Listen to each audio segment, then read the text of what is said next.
This conference will now be recorded. হয় মডিফিকেশনের প্রসেসগুলো যেমন ধরো ফসফোরাইলেশন, সালফেশন, গ্লাইকোলেশন, এগুলা ডেফিনেশন তোমরা পড়বা, বায়োকেমিস্ট্রিতে পড়বা। ওকে, তাহলে এখানে প্রোটিন সিনথেসিস হচ্ছে আর প্রোটিনের মডিফিকেশন হচ্ছে কতগুলো প্রসিডিউরের মাধ্যমে। as for example phosphorylation, sulfation and glycosylation। এখানে এন্ডোপ্লাজমিক রেটিকুলাম দেখানো হয়েছে, এটা তোমরা দেখে ফেলছো অলরেডি। এই স্ট্রাকচার এগুলো কি, এই যে ফোল্ডিং, এই আগের ছবিটাতে ভালো, এখানে দেখো এই যে ফোল্ডিং, এগুলো হলো এন্ডোপ্লাজমিক রেটিকুলাম। এটা গায়ে এখানে ডট লাইক দেখা যাচ্ছে, এগুলো হলো রাইবোজোম। এখন আসলে smooth endoplasmic reticulum. Membrane of smooth endoplasmic reticulum is smooth, তাই না? মেমব্রেন স্মুথ বলেই এটাকে স্মুথ এন্ডোপ্লাজমিক রেটিকুলাম বলা হচ্ছে। No polyribosome are attached on the surface of the membrane, কোনো রাইবোজোম অ্যাটাচমেন্ট থাকে না। Cisternae are tubular and smooth endoplasmic reticulum is continuous with rough endoplasmic reticulum। তোমরা ছবিতে দেখেছিলে না একটু আগে? আমরা একটু ব্যাকে যাই, যদি এই ছবিটা দেখো, এই যে এগুলো হচ্ছে স্মুথ এন্ডোপ্লাজমিক রেটিকুলাম, এদের গায়ে কোনো রাইবোজোম নাই দেখো। এবং এই smooth endoplasmic reticulum is ultimately continuous with rough endoplasmic reticulum.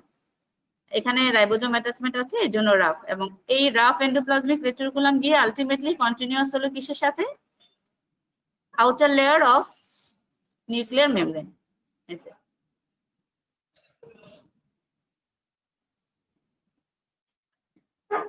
তাহলে cisternia tubular and smooth endoplasmic reticulum is continuous with rough endoplasmic reticulum।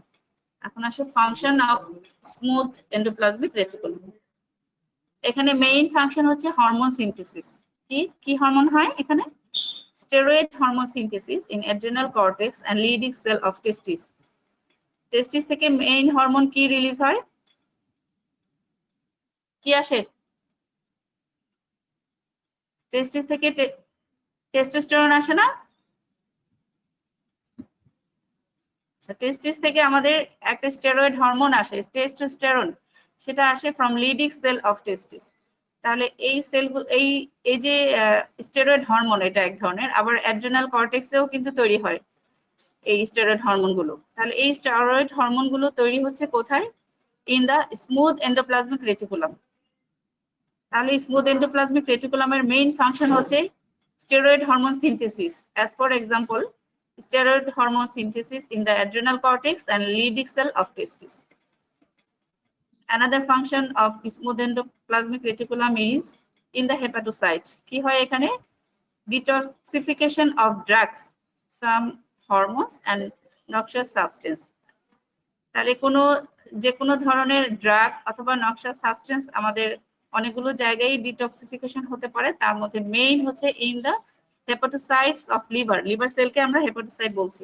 তাহলে এই যে হেপাটোসাইটের ডিটক্সিফিকেশন হচ্ছে, এই টক্সিফাইং এজেন্ট গুলো যে ডিটক্সিফিকেশন হচ্ছে, এটা কোথায় হচ্ছে? In the smooth endoplasmic reticulum of hepatocyte.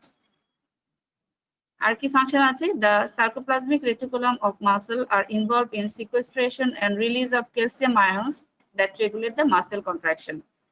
এখানে ক্যালসিয়াম আয়ন, ক্যালসিয়ামের অনেকগুলো চ্যানেল থাকে, এই চ্যানেলগুলো মেনটেন করে। এবং ক্যালসিয়াম আমাদের মেইনলি মাসেল কন্ট্রাকশনে লাগে, যেমন কার্ডিয়াক মাসেল কন্ট্রাকশন, তাই না? তাহলে এই মাসেল কন্ট্রাকশনের জন্য যে ক্যালসিয়াম লাগছে, সেই ক্যালসিয়ামকে রেগুলেট করছে sarcoplasmic reticulum of muscle. Synthesis of phospholipids for all the cell membrane। তাহলে আমরা স্মুথ এন্ডোপ্লাজমিক রেটিকুলামের ফাংশন কি পড়ছি? Mainly steroid hormone synthesis and detoxification in the hepatocyte. আর একটা হচ্ছে sequestration and release of calcium and synthesis of phospholipid for all the cell membrane. চারটা function. তাহলে একটু আমরা শর্টলি মেমোরাইজ করি। এন্ডোপ্লাজমিক রেটিকুলাম দুই ধরনের। One is smooth endoplasmic reticulum which has no attachment with ribosome, and another is rough endoplasmic reticulum is due to attachment of ribosomes. And rough endoplasmic reticulum is mainly organized in those cells which are specialized for protein synthesis, যেহেতু ribosome protein সিনথেসিসে help করে, তাহলে যেখানে যেখানে protein synthesis হয় সেলের যে জায়গাগুলোতে, সেখানে mainly rough endoplasmic reticulums are prominent, and smooth endoplasmic reticulum are mainly organized for steroid hormone synthesis and detoxification in the hepatocyte. Next আসো Golgi complex. These are composed of one or more series of smooth membrane limited cisternae arranged in stacks. এখানে spelling mistake আছে। আচ্ছা, তাহলে Golgi complex এরকম থাকে, কতগুলো series of smooth membrane, অনেকগুলো smooth membrane মিলে সিস্টান থাকে, স্ট্যাক্স তৈরি করে। The periphery of vesicle. এত সাউন্ড কিসের জসিম ভাই? মিস্ত্রিদেরকে একটু পরে ডাকলে হতো না? Sorry. Periphery of vesicles are dilated. এখানে কতগুলো ফোল্ড থাকে মেমব্রেনের, এর পেরিফেরি গুলা ডাইলেটেড থাকে। আর ইচ গলগি স্ট্যাক কতগুলো স্ট্যাক তৈরি করে, সেই স্ট্যাক গুলো মিলে আলটিমেটলি গলগি কমপ্লেক্স, সেজন্য আমরা বলছি অনেকগুলো স্ট্যাক একসাথে থাকে। তাহলে এখানে 3 ধরনের সিস্টার্নি থাকে। সিস্টার্নি কি? মেমব্রেনের যে ফোল্ড থাকে তাদের মাঝখানে যে স্পেস থাকে সেটাকে আমরা সিস্টার্নি বলছি। তাহলে 3 ধরনের মেইনলি, একটা হলো cis face, intermediate face and trans face. And each cisternae contain specific enzyme. এই যে সিস্টার্নি গুলো থাকছে, এত শব্দ হচ্ছে কিসের?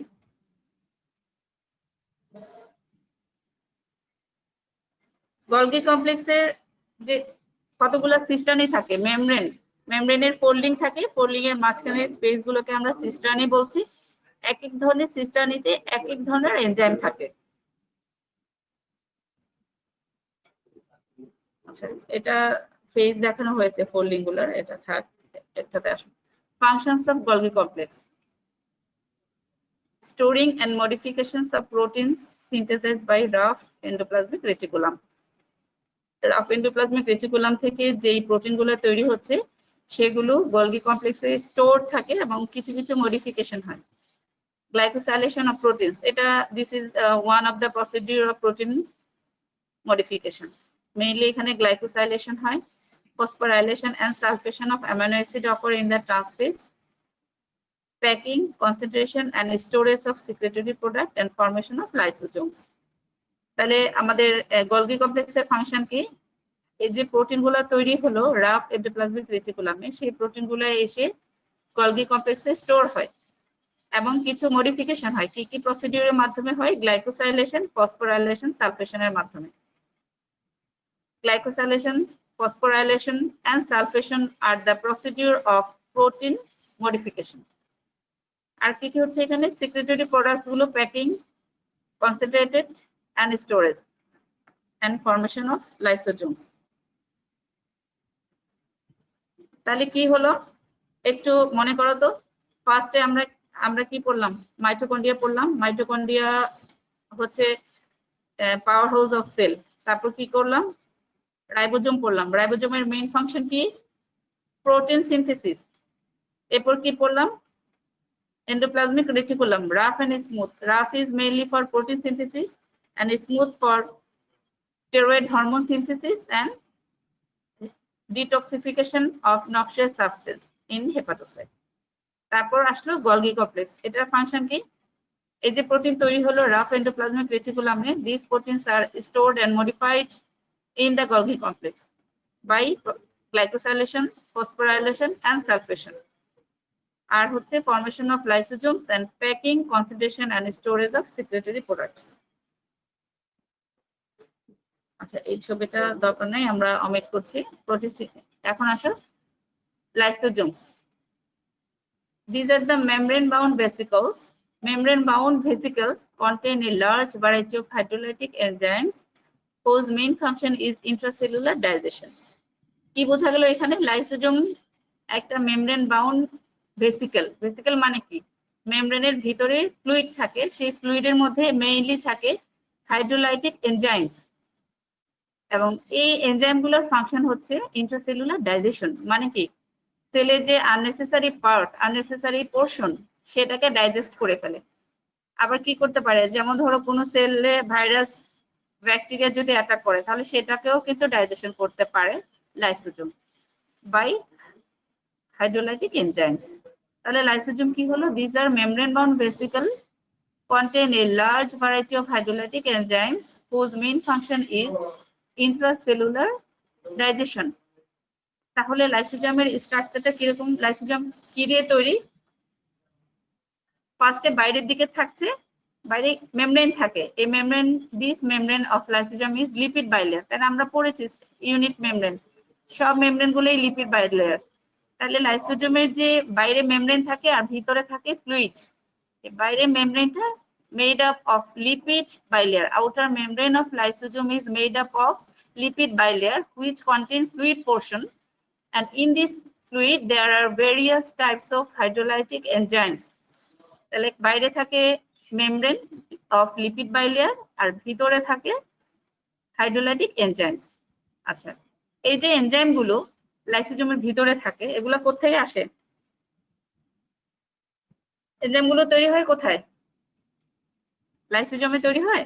No, this enzymes are produced in the endoplasmic reticulum. Endoplasmic রেটিকুলামে কিছু এনজাইম তৈরি হয়, সেটা এসে জমা হয় ইন দ্য লাইসোজোম। আর লাইসোজোমের যে কাভারিংস লিপিড বাইলেয়ার সেটা তৈরি হয় কোথেকে, ফ্রম গলগি কমপ্লেক্স। এটা একটু জানতে হবে তোমাদের। তাহলে লাইসোজোমে থাকে মেইনলি লিপিড বাইলেয়ারের একটা কাভারিং, সেই কাভারিং এর ভিতরে থাকে ফ্লুইড পোর্শন এবং এই ফ্লুইডের মধ্যে মেইনলি থাকে হাইড্রোলাইটিক এনজাইমস। তাহলে এই এনজাইম গুলো তৈরি হয়ে আসছে from endoplasmic reticulum, endoplasmic reticulum থেকে এনজাইম গুলো আসতেছে, আর বাকি যে পোর্শনটা কাভারিংসটা সেটা আসতেছে ফ্রম গলগি কমপ্লেক্স। আচ্ছা, এই যে এনজাইম গুলো, এই এনজাইম গুলোর ফাংশন কি, এটার ফাংশন হচ্ছে breakdown of excess or unnecessary cell parts. সেলের মধ্যে কোনো কিছু যদি এক্সেস থাকে অথবা আননেসেসারি থাকে সেটাকে ব্রেকডাউন করে। তাহলে এটা very very important for immunity, তাই না? আবার unnecessary virus bacteria or other micro organisms কেও ডাইজেশন করতে পারে এই লাইসোজোমাল এনজাইমস। তাহলে কি কি এনজাইম থাকে এখানে, কি কি এনজাইম তোমরা নাম জানো? নামগুলো একটু খেয়াল করো, glycosidase, protease and sulfatase, these all are hydrolytic enzymes. তাহলে লাইসোজোমে মেইনলি থাকে হাইড্রোলাইটিক এনজাইমস, এটা জানতে হবে। As for example glycosidase, protease and sulfatase, এরা সবাই কি করে, হাইড্রোলাইটিক এনজাইম গুলো কি করে, breakdown of excess or unnecessary cell parts or micro organisms.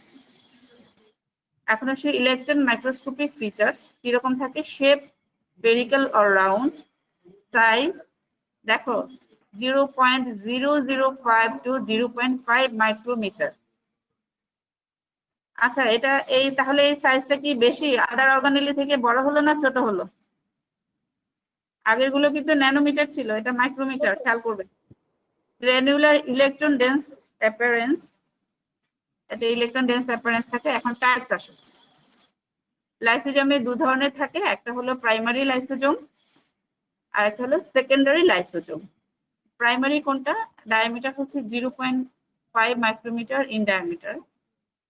এখানে যেই লাইসোজোম গুলাতে এনজাইম প্রডিউসড হয়ে আছে, জমা হয়ে আছে, কিন্তু কোনো ইউটিলাইজেশন এখনো হয়নি, দিজ আর প্রাইমারি লাইসোজোম। আর সেকেন্ডারি লাইসোজোম কোনটা, যেখানে এনজাইম গুলো তৈরি হয়ে অলরেডি ডাইজেশন হয়ে গেছে, সেটা হলো সেকেন্ডারি লাইসোজোম। আমাদের শরীরে যখন কোনো বডি প্রোটেকশন শুরু হয়, যেমন ধরো একটা ভাইরাস ঢুকেছে, ব্যাকটেরিয়া ঢুকেছে, যে কোনো মাইক্রো অর্গানিজম ঢুকেছে, তখন কি হয়, এটার বাইরে একটা কাভারিংস তৈরি হয় ফার্স্টে, সেটাকে আমরা বলি ফ্যাগোজোম। একটা ফরেন বডি অথবা একটা সেলের এক্সেস পার্ট যেটাকে ডাইজেশন করতে হবে, ড্যামেজ করতে হবে, সেটার বাইরে একটা কাভারিং তৈরি হয়, সেটাকে আমরা বলি ফ্যাগোজোম। তারপর লাইসোজোমের যে মেমব্রেন, সেই মেমব্রেনটা কি হয়, এই ফ্যাগোজোমের যে মেমব্রেন, ফ্যাগোজোম, এটার সাথে ফিউশন হয়ে যায়, এটাকে আমরা বলি ফ্যাগো লাইসোজোম। তাহলে এই ফ্যাগো লাইসোজোমের একটা মেমব্রেন যখন তৈরি হয়ে যাচ্ছে তখন এটাকে আমরা বলছি সেকেন্ডারি লাইসোজোম। কি হবে তাহলে, এটার ভিতর থেকে যে হাইড্রোলাইটিক এনজাইম গুলো তখন সেগুলো রিলিজ হবে, সেগুলো রিলিজ হয়ে it will ultimately break excess or unnecessary cell parts or microorganisms. তাহলে lysosomes are two types, primary lysosome and secondary lysosome. তোমরা শুধু শর্টলি মনে রাখো যে বিফোর ইউটিলাইজেশন অফ এনজাইমস এটাকে বলা হয় প্রাইমারি লাইসোজোম, আর আফটার ইউটিলাইজেশন, আফটার ডাইজেশন এটাকে বলা হয় সেকেন্ডারি লাইসোজোম। এখন আসলে রেসিডুয়াল বডি, এটা কি জিনিস? এই যে সেকেন্ডারি লাইসোজোমে এনজাইমগুলো ইউটিলাইজেশন হয়ে গেল, নিউট্রিয়েন্টস গুলো চলে গেল, আর তারপরে ইম্পর্টেন্ট জিনিসগুলো এখান থেকে সরাই ফেললে যে ইনডাইজেস্টেবল কম্পাউন্ড যেগুলো আলটিমেটলি থেকে যায় সেটাকে বলে residual body. And autophagosome, another function of lysosome in turnover of cytoplasmic organelle. This picture is showing lysosomal degradation of foreign body. এটা